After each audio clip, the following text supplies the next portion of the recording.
Hello, my name is Arjun Verma. Sorry for my voice, I am a little sick. And this is my presentation for the first lab, the charged tapes lab. So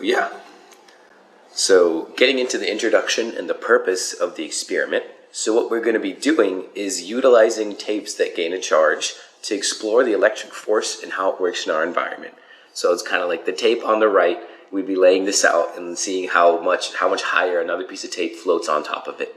Now, the reason why this piece of tape will be floating is because both tapes have charges in them, and the charges are of the same direction. So like they're both negative, right? And that means that they're going to repel each other, and that means that there is an electric force acting on the tape floating above the one that's fixed on the ground. So the purpose of this experiment is to see, based upon the weight of the tapes, how strong this electric force is, see how the electric force works, and how it relates to gravity. And the formula for the electric force can be seen on the bottom right. As you can see, it is the field multiplied by another charge, aka the field being the force divided by the second charge. And you multiply that by Coulomb's constant and divide it by the distance between the tapes squared. So the magnitude of the electric force decreases polynomially as you get farther away because it's divided by the distance squared. So getting into the process, experiment, and results. So after conducting multiple trials, I concluded that one 10 centimeter length of tape caused another 10 centimeter length of tape to float at a height of, I haven't written it in, but it floated at a height of 1 centimeter. And the mass of both pieces of tape was 10 grams, therefore making the magnitude of the gravitational force on the floating piece of tape 0.098 or about 0.01 newtons. I knew the mass of the lengths of tape because you could multiply the density, or not necessarily the density, but the mass per length by the length of the tape.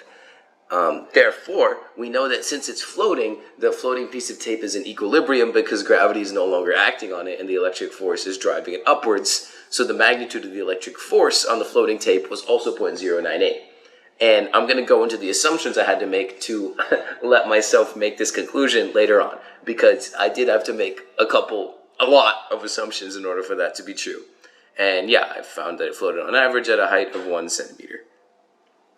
And on the right, you can see me. This is one of the trials where I was just testing it, and I have a slightly longer length of tape that's floating above the one that's fixed between the two boxes.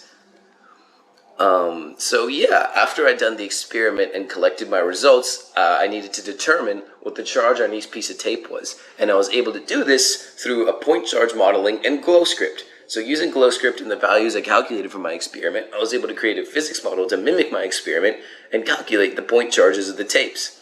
So on the left, you can see each dot represents the point charge that represent the tape, and my calculated charge for the tape to float was about 3.3 times 10 to the negative 8 coulombs. And I got this by taking the magnitude of the gravity first. So it's so I took the 10 centimeter length and multiplied that by 1 gram per centimeter, and then divided by that by 1,000 to get kilograms. And then I calculated in the float height and set that equal to the force of gravity because we're assuming that electric force is equal to that. And then I plugged it into the electric force equation and solved it to find the charge of each tape. Because the tapes are of equivalent length, I can assume they're of the same charge. So now, in order to explain the results that we made and the assumptions that we made, in order to conclude that the magnitude of the electric force is equal to gravitational force and also calculate the point charges, we had to assume that air resistance played no role in the tapes floating, that each tape was a singular point charge, there was no other point charges acting on them and introducing new forces. We had to assume charges evenly distributed across the tape, and that each tape had the exact same amount of charge, and we had to assume that there was no dipoles or other E-field producers acting on the tapes nearby.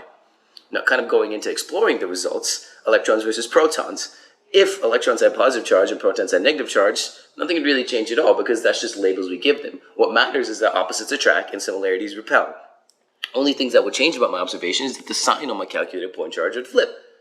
And also going into the charge tape handling, explaining the process, it's important to handle the tapes as little as possible in order to let them maintain their original charge. When they come into contact with my hands or other objects, they'll absorb particles and they'll lose their charge, right? They'll just want to become neutral and absorb things.